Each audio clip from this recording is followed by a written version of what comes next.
Défendre les intérêts des travailleurs, tel est le but des organisations syndicales. Mais depuis plusieurs années, la prolifération des mouvements rend difficile l'efficacité des actions.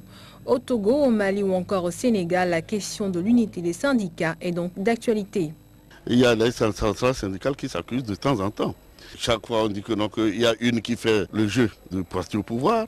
Il y a d'autres qui s'accusent en disant que non, que les autres font le jeu de l'opposition.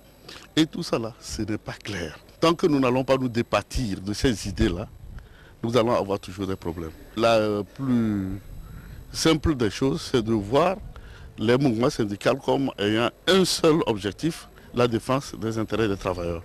Cette question est très débattue au niveau du milieu syndical sénégalais, qui aujourd'hui, pour moins de 400 000 travailleurs salariés, comprend une vingtaine de centrales syndicales.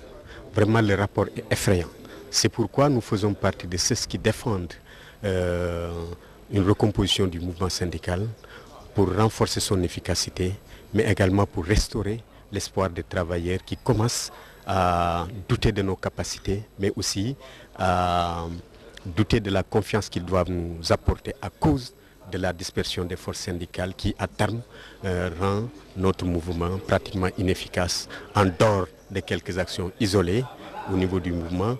La liberté syndicale et les défis de l'unité du mouvement syndical, c'est le thème de ce séminaire sous-régional qui réunit 6 pays.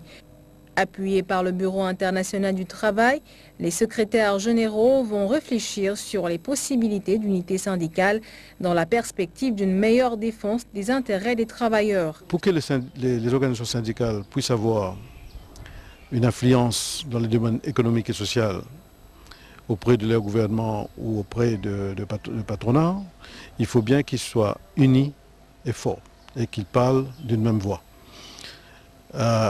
Et aussi pour les besoins du tripartisme.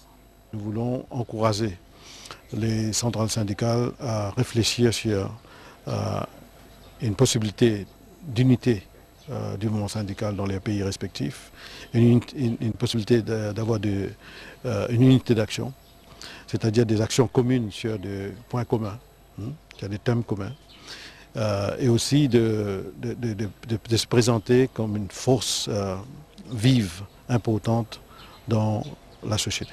Après 3 jours de travaux, les participants vont donc élaborer des stratégies d'action nationales pour un meilleur renforcement des capacités du mouvement syndical.